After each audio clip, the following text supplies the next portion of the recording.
Merci beaucoup pour cette invitation. Je suis vraiment très très content à beaucoup de titres d'être là. D'abord parce que c'est la première fois que ça m'arrive, je crois que je viens vraiment en Boitin, parce que j'habite à même pas 1 kilomètre d'ici.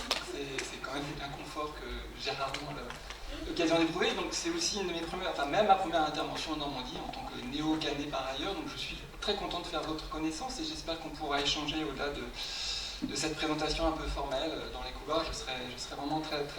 Je n'ai jamais vraiment travaillé de quelque façon que ce soit en Normandie, donc mon laboratoire est à Paris. Donc je serais très content de faire votre connaissance et si des collaborations peuvent s'en nouer, je serais ravi. Je suis aussi très content d'intervenir avec, juste avant, ou avec Cyril. Alors comme Cyril me le disait, je vais faire la partie vague et très floue de cette présentation, et Cyril viendra après moi me corriger et dire des choses vraiment utiles. Enfin j'espère. Et ce que Pascal n'a pas dit, c'est que nous avons coédité ensemble un ouvrage, Interroger le médico-social, qui se veut une introduction à... Cyril un bon commerçant, Cyril l'a amené avec lui. On voit la différence entre les fonctionnaires et les gens d'entreprise sociale. Donc un ouvrage qui est une introduction. Pas tout à l'heure. Un ouvrage qui se veut une introduction aux façons dont les sciences sociales, de façon générale, sociologie, histoire, sciences politiques, ont travaillé, élaboré des théories, des analyses à propos de ce secteur à la fois vague, flou, mais très large et important dans la France d'aujourd'hui, qui est donc le médico-social. Alors, pour cette présentation, je vous l'ai dit, je vais vous dire des choses vagues et générales. Je vais moins parler de public que ce que j'avais envisagé. Donc, le propos va être peut-être un tout petit peu décalé par rapport à mon titre, mais en même temps, le titre était tellement vague et général lui-même que vous en apercevrez peut-être pas. Et donc je vais vous présenter en fait des réflexions, une série de réflexions et d'analyses que j'ai développées depuis quelques années sur le logement accompagné, alors qui, je dois le dire, est partie en fait d'une demande que m'avait fait il y a maintenant une bonne dizaine d'années des collègues de Santé Mentale France, l'équipe de Clément Bonnet, notamment donc au siège de la fédération qui à l'époque s'appelait encore pour quelques mois les Promarines. Donc il m'avait demandé de travailler sur les dispositifs d'accompagnement dans le logement développés à partir de la psychiatrie de secteur. À l'époque, il s'agissait donc des appartements thérapeutiques et assez rapidement l'enquête que j'ai développée avec des étudiants, alors qui étaient à l'époque en master et qui ont fait des thèses après, s'est développé pour devenir une tentative d'analyse de ce monde, alors de ce monde évolutif, et je vois qu'il a bien évolué en 10 ans depuis qu'on a commencé, mais de ce monde aussi foisonnant, de ce monde extrêmement au contour flou et vague, c'est pour ça que je me permettrai moi-même d'être flou et vague, qui est donc l'accompagnement dans le logement des personnes souffrant de troubles psychiatriques graves. Donc on avait développé à l'origine une enquête dans 3 départements, dans le sud, dans le nord et autour de la région parisienne. Et dans la région parisienne, et après ça, j'avais moi-même tenté un effort d'approfondissement de cette enquête, effort généalogique, et c'est de cette partie-là que je vais davantage vous parler. Il m'a semblé que c'était probablement la partie la plus utile pour cette intervention introductive à cette journée. Alors, je voudrais... bon, là, je vais arrêter les introductions. Et je vais me raccrocher à mon texte et essayer de dire moins de bêtises. Donc je voudrais commencer par effectivement souligner, comme je viens de dire, que l'accompagnement dans le logement des personnes atteintes de troubles psychiatriques graves est aujourd'hui un champ de pratique, d'organisation, de professionnels, de discours, de droit aussi, de dispositifs, d'architecture, qui est, je crois, d'une complicité folle. Non seulement parce qu'il se compose d'une multiplicité de financements, de programmes, d'une multiplicité de catégories, de structures, d'une multiplicité de dispositifs, souvent sans catégorie associée par ailleurs, qui s'adressent à chaque fois à des catégories de population elles-mêmes un peu spécifiques. On a un dispositif aux personnes sortant de psychiatrie, on a des dispositifs pour personnes qui ne sont pas spécialement repérées par la psychiatrie, mais qui néanmoins souffrent de troubles psychiatriques graves, un dispositif comme le Chez Soi d'abord pour des personnes sans domicile, souffrant de troubles psychiatriques graves, etc. C'est pour jeunes, pour personnes âgées, etc. Donc on a affaire, je crois, à un véritable maquis dont probablement personne n'est véritablement en mesure aujourd'hui de faire la cartographie, ni, alors vous me direz si je vous injurie, mais ni, je crois, les professionnels, ni les administrations, ça j'en ai été le témoin, ni, et je crois que c'est particulièrement problématique, les personnes concernées, et ni, a fortiori, le grand public qui regarde tout cela de très loin.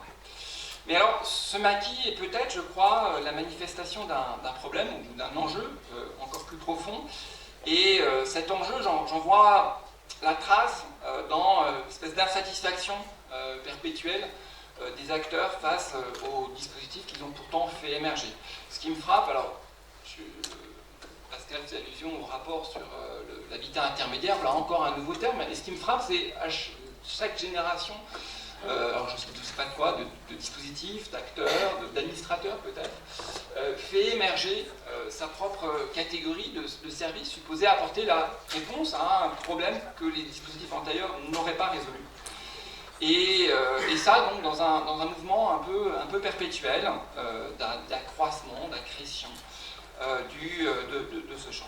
On a beau avoir accumulé les dispositifs, les réponses qu'ils apportent aux problèmes des personnes concernées semblent toujours à côté de ce qu'on voudrait, et il faut apparemment toujours créer de nouveaux dispositifs pour pallier les échecs des dispositifs précédents. Donc on a inventé successivement, alors je vais remonter loin, mais la psychiatrie de secteur, les visites d'hospitalisation à domicile en psychiatrie, les aides à la personne, les services d'accompagnement à la vie sociale, l'intermédiation locative, le logement inclusif, maintenant l'habitat intermédiaire, et encore, je ne vois que les dispositifs généralistes, la liste pourrait être très longue. Et à chaque fois, donc, ces dispositifs ont semblé à un moment, je crois, apporter une réponse et constituer un espoir, pour mieux appeler, je crois, dans un second temps, de nouveaux dispositifs, encore une fois, pour s'empiler sur ces dispositifs, parce que, alors, par ailleurs, aussi, la propriété de ce mouvement, c'est que les nouveaux dispositifs n'effacent pas les réformes. On n'est pas dans un mouvement de recalibrage, de redéfinition. On est dans un mouvement d'empilement, alors encore une fois, quand je dis dispositif, c'est de droit, de structure, d'organisation, de services, etc. Donc on a l'impression, alors pour moi qui ai un regard historique, travaillé sur la psychiatrie de l'après-guerre depuis les années 50, j'en suis particulièrement sensible à cette épaisseur.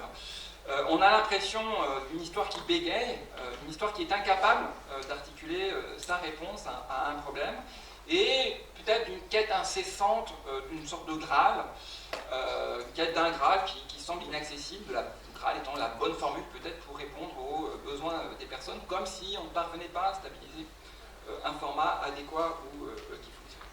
Alors cette complexité, je pense qu'on va en avoir des aspects tout au long de cette journée.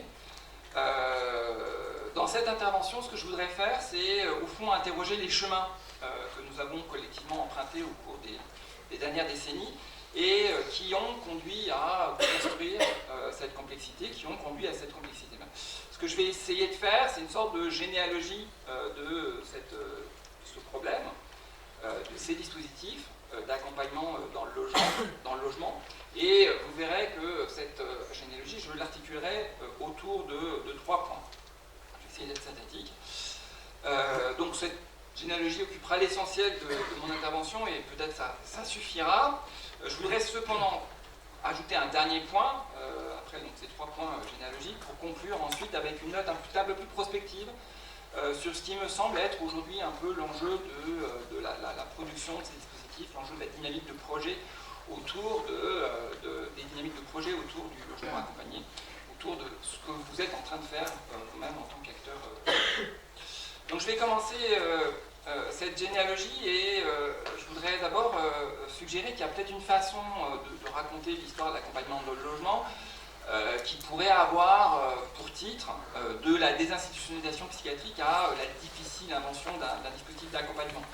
Et ce que je veux dire par là, c'est qu'il y aurait une façon de raconter cette histoire comme une histoire de, au fond, la libération, l'ouverture de l'hôpital psychiatrique, le transfert des personnes concernées, du soin des personnes concernées dans la cité, et puis la progressive élaboration de dispositifs qui matérialiseraient ce transfert, cet accompagnement dans la cité. Donc cette histoire, ce serait, je crois, une histoire conquérante, de progrès, qui raconterait comment on a réussi à sortir, à dépasser l'enfermement asilaire, à développer une approche plus humaine des personnes, à innover et finalement à réaliser l'intégration ou l'insertion de ces personnes dans la société.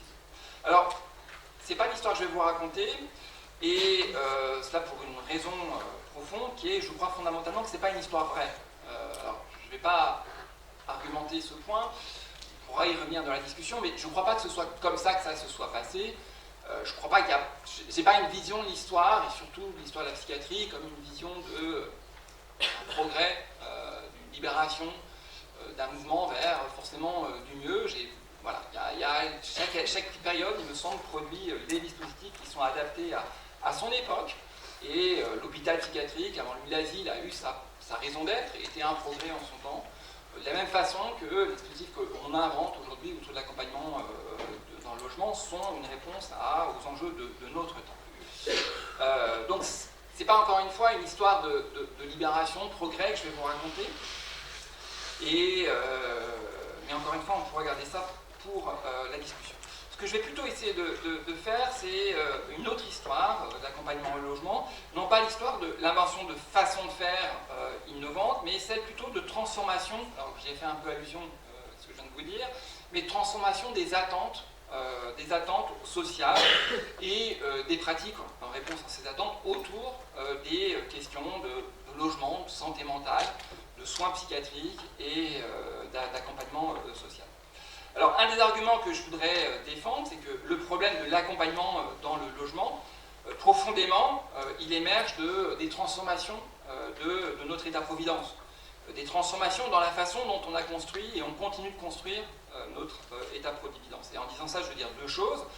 D'une part, que l'accompagnement comme forme spécifique d'organisation de l'aide, du soutien apporté aux personnes, est au fond le produit, le reflet, le résultat de ce qu'on a construit comme État-providence. L'accompagnement, c'est la forme qu'on donne aujourd'hui à, au fond, ce que fait l'État-providence auprès des personnes. Par contraste avec d'autres formes possibles, et qui ont eu, encore une fois, qui ont leur rationalité encore dans certains secteurs de l'État-providence, mais qui ont eu leur rationalité peut-être un peu plus dans le passé. Et je pense, encore une fois, à l'institution. Alors, je vais reprendre l'expression d'Erving Goffman, du grand sociologue Erving Goffman, qui peut-être est trouvée outrageuse, mais qui, je pense, compte de quelque chose, d'institution totale, le fait que l'hôpital psychiatrique était un endroit où on hébergeait les personnes, on organisait l'entièreté de leur vie et l'entièreté du soin en leur direction. Une institution résidentielle. Voilà.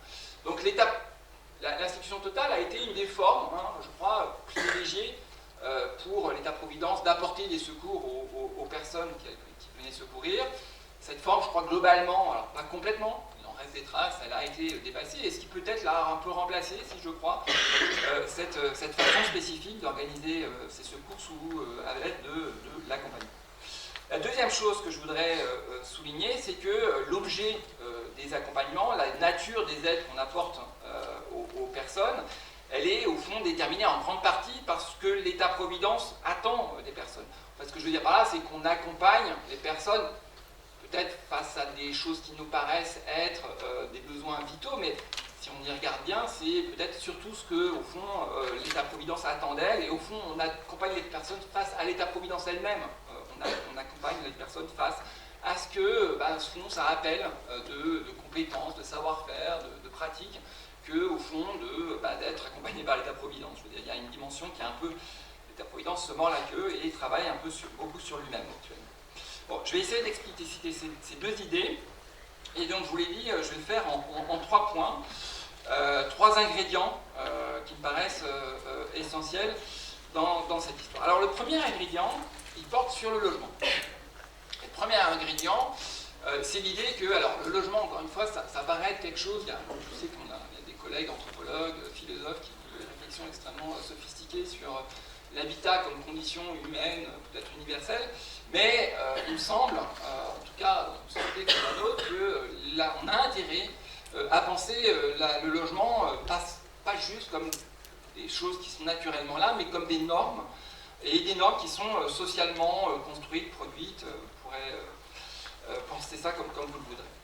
Alors, il me semble qu'on comprend difficilement à la fois l'avènement de la question de l'accompagnement au logement et les problèmes que pose l'accompagnement au logement si on ne prend pas en compte la façon dont le logement a été constitué comme une norme dans la société française actuelle. Alors par là, je veux dire trois choses. D'une part, que loger dans des conditions normales des individus est devenu un objectif social et notamment un objectif de notre État. Je veux dire, voilà, aujourd'hui, c'est devenu intolérable de ne pas pouvoir loger les personnes dans des logements, encore une fois, normaux. Je vais revenir sur ce que peut être ce logement normal. Et j'insiste sur la nouveauté de cette idée, qui n'est pas très ancienne en fait, qui date du lendemain de la Seconde Guerre mondiale.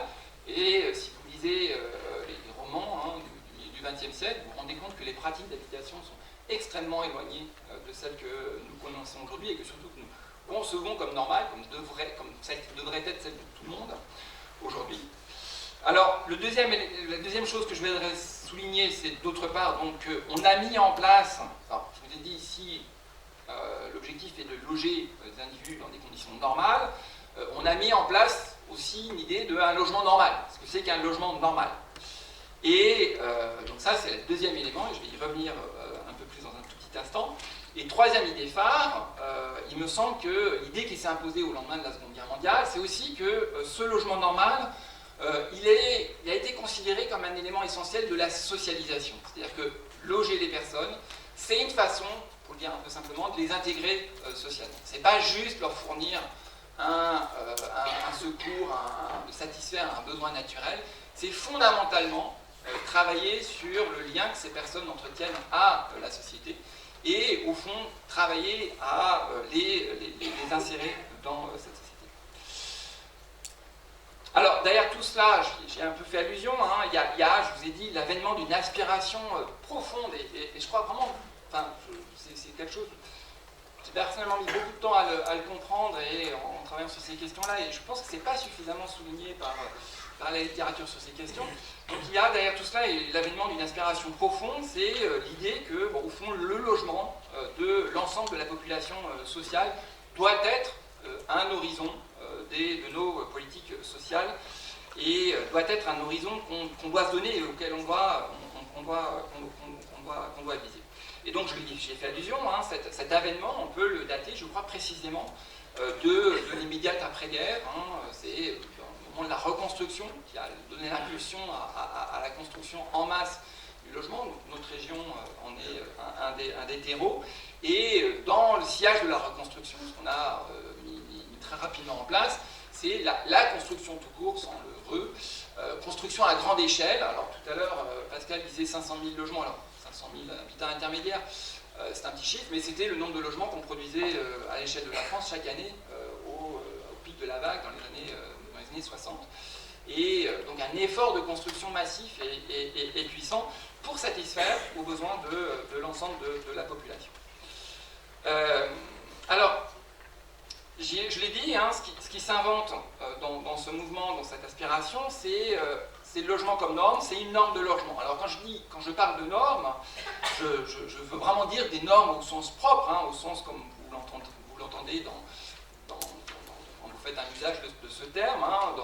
Je parle de standards de surface, d'exposition au soleil, d'équipement du logement, équipement intérieur, extérieur, taille des fenêtres, équipement en eau chaude, équipement en eau froide, en toilette, tout ce que vous voudrez. Mais aussi, au-delà de ça, donc une norme architecturale, et ce qui se met vraiment en place, ce qui, encore une fois, c'est la date de la Seconde Guerre mondiale, pas d'avant, vraiment des 70-80 dernières années. Ce qui me met en place, c'est au fond l'équipement normal d'un logement. Un logement, c'est telle surface. Il y a des surfaces minimales, il y a aussi des surfaces maximales quand on fait du logement social parfois. C'est tel type d'équipement requis, c'est des tas de calculs qui sont extrêmement contraignants pour les constructeurs et qui expliquent le coût du logement, fondamentalement, le fait qu'on a du mal à en construire. Donc premier élément des normes architecturales, mais aussi des normes d'occupation du logement. Et ce qui s'invente comme norme de logement au lendemain de la Seconde Guerre mondiale, c'est au fond le logement associé à la famille nucléaire. Un logement, c'est une famille, c'est papa, maman et les deux enfants, c'est devenu globalement la norme en France. Et donc, voilà, c'est ça et pas plus. Il n'y a pas d'ascendant, il n'y a pas de grands-parents, et les enfants décohabitent en principe et qui passent à l'âge adulte. Donc c'est une norme d'une famille qui est autosuffisante en tant que cellule sociale, qui est autosuffisante, qui va prendre en charge un grand nombre de tâches ménagères. Je veux dire, on n'a pas mis de buanderie dans les grands immeubles. On a mis peu de buanderie, même si ça avait été un projet. Donc les machines à laver sont dans les logements. On ne socialise pas non plus les repas. Il n'y a pas d'espace de repas collectif dans la plupart de ces logements, pour cette norme du logement qui s'élabore au lendemain de la Seconde Guerre mondiale, etc. Donc vous voyez, c'est un certain type de logement et encore une fois une certaine norme de logement. Alors dernier élément de cette norme aussi, c'est que le rapport au logement, il va être un rapport de propriété ou de quasi-propriété. Alors propriété, c'est idéal pour les personnes qui peuvent se procurer un logement, mais en fait le droit de la location fait que le droit du locataire en fait quasiment un quasi-propriétaire de son logement. Et ce qui s'invente, encore une fois, c'est l'idée que le locataire, il a la pleine jouissance de son bien, on ne peut pas l'expulser facilement. Il a aussi des comptes à rendre face à son propriétaire, face à ses co-locataires dans les résidences. Voilà.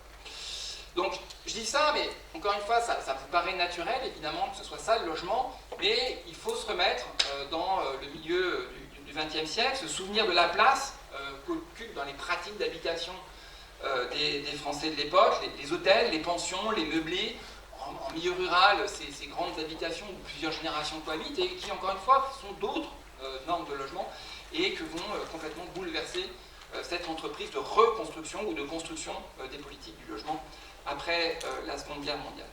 Alors le point où je veux insister, c'est que, vous voyez, on a un logement qui a un programme de normes, si je peux dire, extrêmement conséquent. Et ce programme de normes, évidemment, il appelle, de la part de ces locataires, des personnes qui y habitent, il appelle des compétences, des habiletés spécifiques. Il faut savoir vivre dans ce logement, il faut savoir tenir son logement. Tenir son logement, c'est savoir faire avec toutes les techniques. Je sais pas, vous avez peut-être le souvenir, quand vous êtes passé à l'âge adulte, d'avoir eu votre premier logement et vous vous êtes demandé où est le tableau électrique et ce genre de choses. Ce sont des choses qu'il faut comprendre pour pouvoir bien tenir son logement. Donc il y a des conditions, des capacités, des habiletés techniques, mais il y a aussi des habiletés sociales. Dans le logement qui va émerger au lendemain de la Seconde Guerre mondiale, c'est beaucoup un logement collectif, savoir gérer les relations de voisinage. Et puis, il y a, je vous ai dit, dans ce rapport de propriété, il y a une dimension juridique, une dimension aussi vis-à-vis des bailleurs, vis-à-vis de l'ensemble des services qui seront apportés à ce logement, donc savoir payer des factures, honorer, satisfaire au règlement intérieur, etc. Donc c'est tout un ensemble de compétences qui sont loin d'être évidentes et qui ont dû être incorporées par une génération entière de Françaises, mais particulièrement par les publics qui vous intéressent et qui à ce moment-là ont été déjà là, au fond, dans ce paysage. Alors, ce que je veux dire par là, c'est que c'est de là, je crois, que l'accompagnement au logement a émergé progressivement, au fond, comme une réponse face à un certain nombre de populations qui n'avaient pas ou qui avaient des difficultés à acquérir ces compétences. Et ces populations, alors on voit, et dans ce sens-là, si on retrace cette histoire, on voit le problème de l'accompagnement au logement émerger en même temps que cette idée de logement normal dès les années 50-60. Voilà, j'insiste vraiment là-dessus. C'est un point qui est pour moi essentiel. C'est que l'accompagnement au logement n'est pas quelque chose qui s'est inventé parce que d'un coup on a découvert que les populations n'arrivaient pas dans le logement, mais c'est un problème qui a été inventé en même temps que le logement lui-même a été inventé comme système de normes. Donc ces populations, ça a été très rapidement les personnes âgées. Les premières résidences, elles datent des années 60, les premiers programmes, alors qui sont des programmes pour certains, des programmes de HLM adaptés, pour d'autres des maisons de retraite, suivant des maisons de retraite reconstruites de façon moins ségrégative et en laissant plus d'autonomie aux personnes. C'est aussi des tas de services à domicile pour les personnes âgées qui commencent à s'installer. Donc ça c'est une première grande catégorie. Alors il y a tout petit peu les personnes handicapées, mais ce sont des tout petits programmes ceux-là. C'est surtout, je crois, à côté de ces personnes âgées, une seconde grande catégorie, c'est une catégorie à contour un peu vague et flou, catégorie qu'on a tendance à appeler à l'époque les asociaux, les personnes qui n'ont pas ce rapport, enfin, dont on pense qu'ils ne peuvent pas avoir ce rapport, ce rapport normal au logement, parce qu'ils habitent dans des taudis. J'imagine s'ils habitent dans des taudis, c'est qu'ils aiment ça, et voilà, qu'ils ne sauront pas faire dans un logement normal, parce que ce sont les populations immigrées.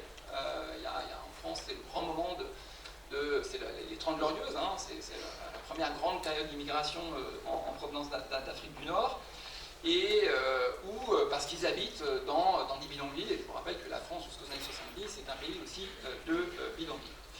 Donc voilà, donc les asociaux, et puis à côté de cela, il y a effectivement d'autres groupes, et parmi lesquels, je crois, les personnes qui souffrent de troubles psychiatriques. Voilà. Alors ça, c'était mon premier point, mon premier ingrédient, sur l'émergence, au fond, de l'accompagnement au logement comme une réponse à, au fond, la difficulté de certaines populations face aux normes imposées par le logement. Alors, le deuxième élément, le deuxième ingrédient de mon histoire, il porte sur, au fond, les dynamiques d'accompagnement, ce que j'ai envie d'appeler les dynamiques d'accompagnement, c'est-à-dire, au fond, ce que c'est que l'accompagnement, ce que l'on accompagne, et quel type de pratiques on a mis en place dans ces services donc, qui ont émergé dès cette période-là. Ce que je veux souligner, c'est que, ça c'est aussi avec l'éclairage de cette enquête qu'on avait faite sur ces types d'accompagnement dans ces trois territoires, l'accompagnement au logement est quand même un monde de pratiques particulièrement mal défini.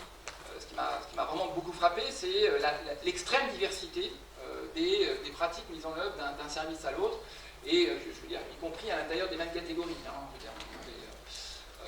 reprends mon exemple de tout à l'heure, les appartements accompagnants en santé mentale, les appartements associatifs, les deux associations. Vraiment, vous avez des mondes de pratiques extrêmement différents. Les uns ont des aides à domicile, les autres se concentrent exclusivement sur l'apport la surveillance de la prise des médicaments. Les uns hébergent les personnes dans des logements collectifs, des grands F3 ou F4 avec 3 ou 4 personnes. Les autres les hébergent dans des studios et font leur rendre visite une fois de temps en temps, etc. Donc vous avez des pratiques d'accompagnement qui sont extrêmement diverses. Alors, les uns font tout l'accompagnement à domicile, les autres s'occupent aussi de sortir les personnes, de les amener pour faire des activités culturelles, d'organiser des sorties, etc. Donc, voilà. Tout ça pour dire, encore une fois, on a un monde de pratiques qui est extrêmement divers. Et alors, la réflexion qu'on a essayé d'avoir était essayer d'organiser cette diversité, ce grand bazar. Il me semble qu'on peut néanmoins les organiser autour de trois grands types d'interventions, trois grandes catégories, j'ai envie de dire, que j'ai envie de capter avec trois mots-clés. Les mots-clés qui seraient l'habitat, l'accompagnement à l'habitat, l'accompagnement à la résidence et l'accompagnement au domicile. Habitat, résidence, domicile. Trois dimensions, il me semble, de ce qu'est au fond le logement et du rapport au logement des individus. Alors, l'accompagnement à l'habitat, si je peux proposer ça, ce serait au fond maîtriser ces compétences techniques auxquelles je faisais allusion tout à l'heure. Ces compétences techniques qui appellent le fait d'habiter quelque part, d'avoir un logement. Donc, je vous parlais du tableau électrique, je vous parlais simplement aussi de la plomberie, de savoir au fond gérer son fuite dans sa salle de bain, mais plus simple encore, savoir simplement faire ses repas dans ce logement, savoir faire avec une machine à laver, savoir faire avec une cuisinière, etc. Donc ça, ce serait au fond la question de l'habitat, la maîtrise au fond des compétences proprement techniques du fait d'habiter dans un endroit. Alors là, j'ai déjà dit, je voudrais vraiment insister sur le fait que par technique, il faut vraiment avoir une vision large. Je parle déjà de techniques très élaborées, mais au fond, savoir qu'il faut dormir dans un matelas et pas par terre, ça fait déjà partie des techniques du logement. Je sais qu'en psychiatrie, il y a des situations, vous êtes habitué à des situations où ça ne va pas forcément de soi qu'au fond, un lit, c'est fait pour dormir. Voilà. Et c'est un lit comme objet technique, c'est ça. Voilà. Donc on pourrait prendre beaucoup d'autres exemples. Le deuxième élément, la deuxième dimension, la deuxième catégorie, c'est, je vous l'ai dit, la résidence. Et là, la résidence, j'entends par là le fait qu'un logement, au fond, il est inscrit dans un espace public, un espace social aussi, Donc il est dans une ville, il est il est dans un endroit où il y a des commerces, où il y a des voisins, où il y a une rue, il y a certains étages, etc. Donc il a une certaine inscription dans l'espace, hein, et inscription dans l'espace qui là aussi appelle certaines habiletés. Alors j'y ai fait un peu allusion, il y a tout ce qui est de l'ordre des relations de voisinage, hein, et ça je sais qu'en psychiatrie c'est aussi un enjeu qui est extrêmement lourd, hein. On ne fait pas de bruit à 3h du matin, on ne joue pas de la batterie dans son appartement HLM à 3h du matin, mais de la même façon on ne va pas solliciter ses voisins en permanence, il y a des choses qu'on ne fait pas. Mais de la même façon aussi, mais savoir maîtriser la résidence, c'est aussi savoir quels sont les commerces disponibles, à quel horaire on peut s'y rendre, qu'est-ce qu'on peut y trouver, comment est-ce qu'on peut occuper, qu'est-ce qu'on peut y acheter, comment est-ce qu'on peut aussi occuper l'espace public, les parcs publics, la voirie, etc. Donc cette dimension d'accompagnement à la résidence, hein, c'est quelque chose, je crois, qui est important dans le monde de pratique, hein, c'est-à-dire quand vous accompagnez les personnes, sortir de chez elles, faire leurs courses, c'est ça qui est véritablement en jeu. Et le troisième élément, je vous ai dit, troisième catégorie, le domicile, là ça renvoie à la dimension politique du logement. Alors le fait qu'un, je ne fais pas allusion, la dimension politique c'est le fait qu'un logement c'est un rapport de propriété, hein. Vous avez des comptes à rendre à un bailleur, vous avez des factures à payer, vous avez un certain règlement à respecter, mais c'est aussi le fait que habiter quelque part, ça vous donne des droits. Alors c'est la vieille notion du domicile de secours dans le droit social français. Ça vous donne des droits et pour avoir accès à ces droits, ça aussi entraîne des démarches et face auxquelles, qui demandent beaucoup d'habileté, pour le coup vraiment beaucoup d'habileté. La complexité de notre état social, elle est aussi là, et pour lesquels je crois, qui est une dimension extrêmement importante de l'accompagnement que vous apportez à ces personnes. Alors si je synthétise un peu tout ça, le besoin d'accompagnement, au fond, il vient, j'ai 5 points, il viendrait un peu de ces 5 éléments, j'ai envie de dire, que je vais sérier. Le premier, donc j'ai dit, la nature du logement en tant que dispositif technique. Qu'est-ce qu'on fait quand il y a un problème dans le logement. Le deuxième élément, c'est la nature, la conformation de l'espace public, la manière dont on peut occuper et on doit se comporter dans l'espace public. Troisième élément extrêmement important, c'est les normes de consommation et éventuellement leur transformation au-delà du logement. On s'attend à ce que les personnes aient des pratiques culinaires, des pratiques de loisirs, qu'il s'agit éventuellement de suppléer, d'assister, etc. Et je crois que c'est un point extrêmement important. Hein. Pardon, excusez-moi. Le quatrième élément, alors qui est sous-jacent, enfin qui est pas. Le quatrième élément, c'est les transformations de la famille et plus largement des solidarités informelles. Et ça, je pense effectivement, c'est un point extrêmement, un point essentiel. Et c'est un des grands acquis, hein, de la science politique ces dernières années dans l'étude de l'État-providence, c'est de montrer au fond. On avait pendant longtemps une vision de l'État-providence comme au fond c'est les services que l'État apporte aux personnes, mais pour avoir une conception élargie, l'État-providence c'est aussi ce qu'on s'attend que les membres du réseau informel accomplissent auprès des personnes. On s'attend à ce que les parents prennent en charge leurs enfants, on s'attend à ce que les descendants prennent aussi en charge leurs ascendants, etc. Donc il y a un ensemble d'attentes autour de ça et qui jouent un rôle aussi extrêmement important dans la définition et la mise en œuvre des accompagnements. Je pense que vous accompagnez des personnes à domicile, vous attendez à ce qu'il y ait un minimum de solidarité de voisinage, ou si vous avez des appartements collectifs, un minimum de solidarité à l'intérieur de ces logements. Et le dernier élément concerne, je crois, l'État-providence lui-même, un des objets centraux des accompagnements dans le logement. Je y ai fait allusion, ça concerne l'accès aux services de l'État-providence. Et encore une fois, j'ai insisté, mais je n'insisterai jamais assez, la complexité de notre État social est telle que c'est devenu, je crois, une dimension,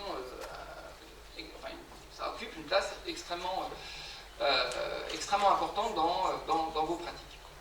Voilà. Donc ça, c'était mon deuxième point sur l'accompagnement, hein, ce qu'il faut entendre par là. Le troisième ingrédient de mon histoire, au fond, ce serait quelque chose qui tourne autour des organisations de travail, des façons dont, au fond, vous organisez vous-même votre travail, donc votre travail est organisé par d'autres que vous, souvent, pour apporter ces accompagnements. Alors, ce dernier point, je pense, m'amène à un point qui est extrêmement important, hein, qui est celui des transformations du système, du dispositif, de l'ensemble des organisations sur lesquelles s'appuie l'État-providence. Les transformations vraiment de la nature organisationnelle de l'État-providence, à la fois la transformation de la forme de ces organisations, je vais dire dans un petit instant ce qu'on peut entendre par là, et d'autre part des attentes qu'on a à l'égard de ces organisations, la façon dont elles pèsent sur les pratiques individuelles et la façon dont ces organisations elles participent fondamentalement à façonner aussi les identités individuelles. Alors, je vous parle d'organisation, c'est un terme technique, c'est un terme qui n'est pas très joli. On pourrait penser, enfin vous allez penser tout de suite aux sociologies des organisations, management, des choses extrêmement froides et désagréables. Mais je pense que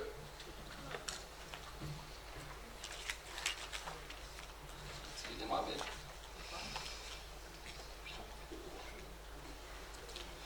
mais avec la question des organisations, il me semble qu'on touche vraiment à l'intime de notre État-providence.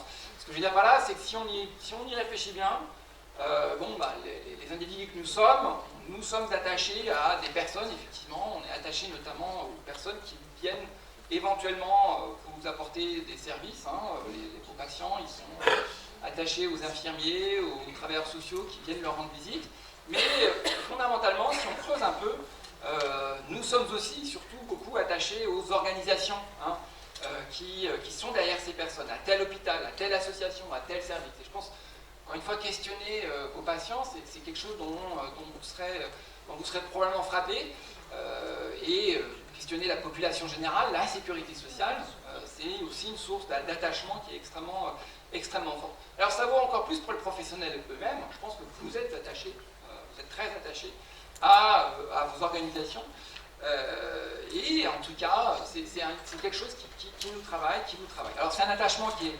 émotionnel, affectif, qui est, je veux dire, après, on n'est pas juste dans de l'intérêt, on est vraiment, encore une fois, dans une forme d'attachement qui met en branle des émotions.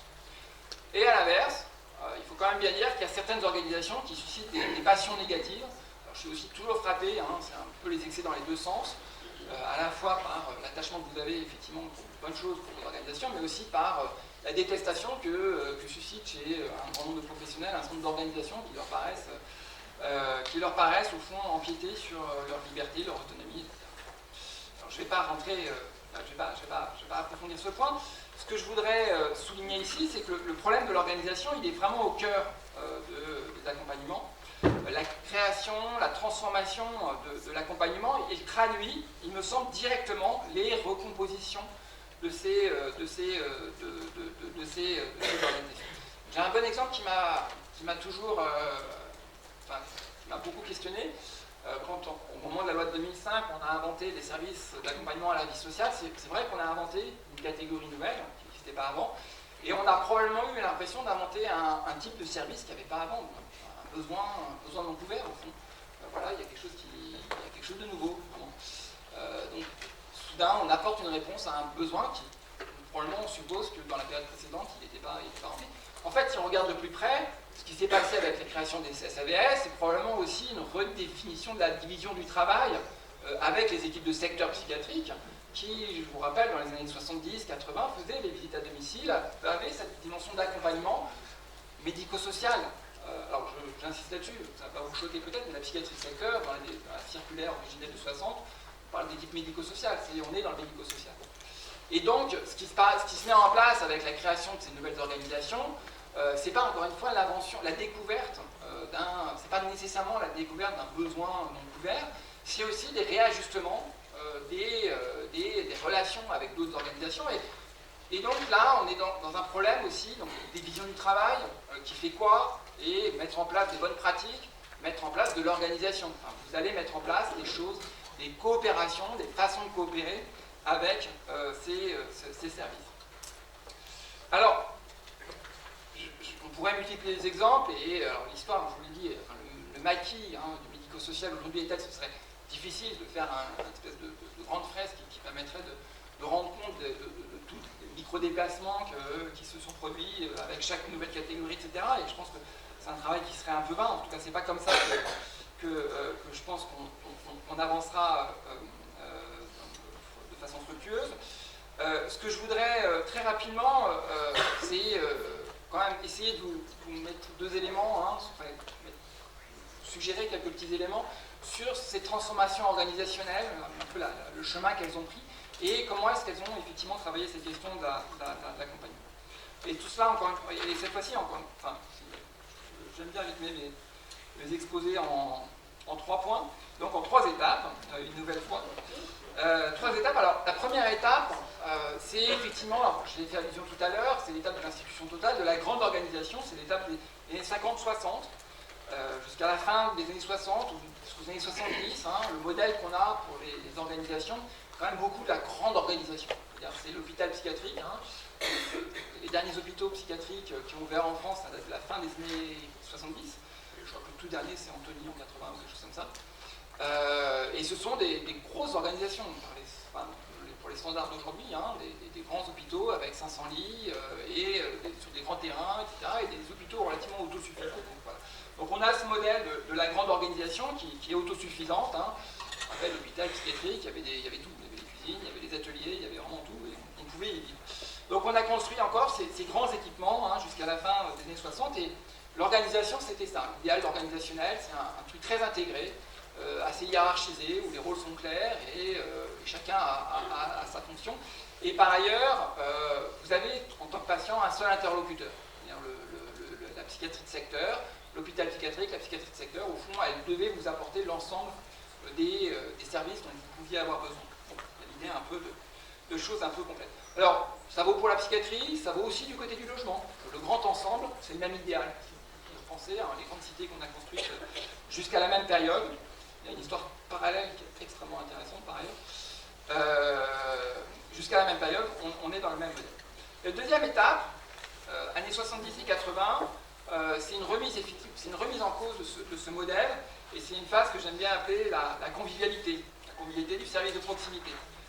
C'est une phase où on se met à revendiquer l'interstitialité des dispositifs, on encourage les formes de mobilisation locale, on met en place des subventions en dehors des grands programmes de crédit visant l'hôpital et autres, et donc on fait émerger tout un tissu d'associations qui vont être en fait alors Santé Mentale France a une histoire légèrement antérieure, qui commence au lendemain de la Seconde Guerre mondiale, mais c'est le grand moment, je crois, des Croix-Marines à l'époque, où avec la multiplication de petites structures qui vont apporter un petit service interstitiel aux personnes. Alors c'est, en psychiatrie, il y a une grande expression à l'époque qui fait florès, qui est l'institution intermédiaire. Alors c'est pas l'habitat intermédiaire, mais comme ça il y a des termes qui reviennent. Je dirais dire qu'en 70 c'est déjà la réinvention du terme, parce que le terme avait été proposé une dizaine d'années avant, dans un sens il est sensiblement différent. Donc il y a des termes comme ça qui reviennent, qui changent de terme, voilà. Donc les institutions intermédiaires, qui a été quelque chose d'extrêmement, les plus anciens dans la salle s'en souviennent, ça a été quelque chose d'extrêmement important dans la psychiatrie de la fin des années 70 et des années 80. Donc c'est la période des appartements thérapeutiques, des lieux de vie, des appartements associatifs auxquels je faisais allusion tout à l'heure. Et donc ça voilà, c'est au fond cette dynamique de création de petites structures, donc beaucoup portées par la psychiatrie, souvent aussi avec des relations avec des associations du médico-social, souvent aussi de l'INAFA. Troisième phase, c'est la phase qui s'est ouverte depuis les années 2000, et c'est, je crois, le retour de la grande organisation. Retour de la grande organisation autour, je crois, de deux éléments. La reconstitution d'organisations de gestion, alors c'est les grosses fusions dans le secteur associatif qui vont faire émerger les gros acteurs du médico-social que vous connaissez sûrement. Et puis c'est de l'autre côté aussi toute la mise en place, la tentative de mettre en place ces dispositifs de coordination, de coopération pour faire émerger des filières intégrées autour des dispositifs. Donc, du côté des hôpitaux, ça va être la création des groupements hospitaliers de territoire, les fusions hospitalières, etc. Du côté de social, je vais donc faire allusion, c'est la recréation des grandes organisations. Alors, ce que je veux dire, c'est que ces grandes organisations, cette grande organisation qui va réémerger, elle ne va pas faire disparaître, au fond, ce petit tissu de petites organisations. L'unité de base, elle va rester le petit service de quelques lits, de quelques places. avec souvent très peu de professionnels. Hein, je veux dire, j'ai toujours été frappé. Hein, en France, on a un tissu d'établissements médico-sociaux qui est phénoménal. Enfin, le FINES, c'est plusieurs centaines de milliers d'établissements, un chiffre hallucinant, avec des nombres de places en moyenne extrêmement réduits. Alors, j'ai plus les chiffres en tête, mais je crois qu'on est, on est sur quelques dizaines de places en moyenne dans les établissements sanitaires, sociaux et médico-sociaux, hein, pour l'ensemble, avec des variations. Donc on n'efface pas ce petit tissu, mais on tente de les réintégrer dans des dispositifs, enfin, dans des organisations qui vont supposément permettre de faire émerger des synergies, permettre de faire des économies d'échelle, d'améliorer la gestion, et qui vont au fond aussi obliger les services ou essayer d'encourager les services à travailler ensemble dans ces dispositifs d'accompagnement. En fait, l'idée, donc, ce qui va émerger, c'est au fond un système où, dans cette structure, ce qui va émerger, c'est un système où le fait, enfin, quand vous êtes une personne accompagnée, vous n'êtes plus pris en charge par un seul établissement, vous pouvez être l'hôpital psychiatrique, mais vous êtes pris en charge par un tissu de petits services qui sont, alors pour certains, issus de la même grande organisation. Hein. Vous êtes en psychiatrie de secteur, c'est le modèle, je crois, le plus frappant. Vous êtes suivi en CMP, en hôpital de jour et éventuellement avec un autre service.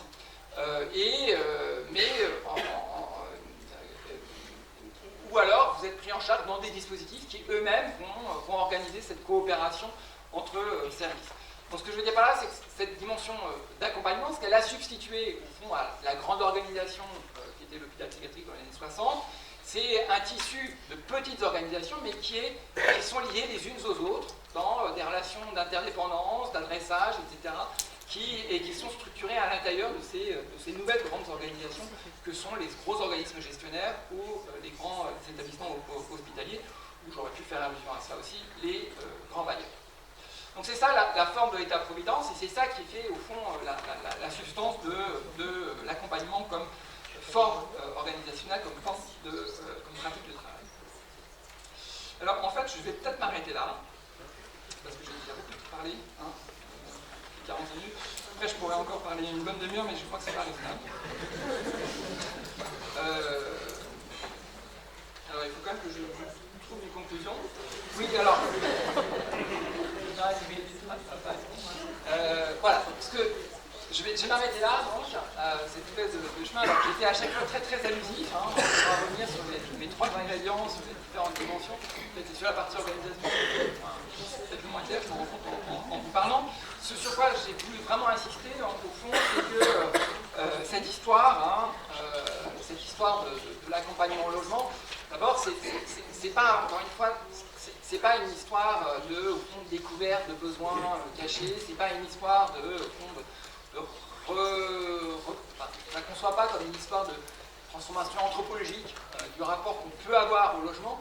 Je la conçois vraiment comme l'histoire au fond, de la construction d'un ensemble de choses, de droits, d'organisation, de structures architecturales qui appellent, au fond, qui posent des problèmes, qui appellent des compétences, qui posent des problèmes de gestion, problèmes face auxquels on tente de reconstruire autre chose après, et dans un cycle qui paraît comme ça un peu indéfini, mais qui à la fin produit quand même quelque chose qui je crois est relativement déterminé, qui est au fond ce maquis de l'accompagnement au logement, un peu comme forme un peu nouvelle et émergente. Voilà, je vais m'arrêter là et je vous remercie d'avoir été...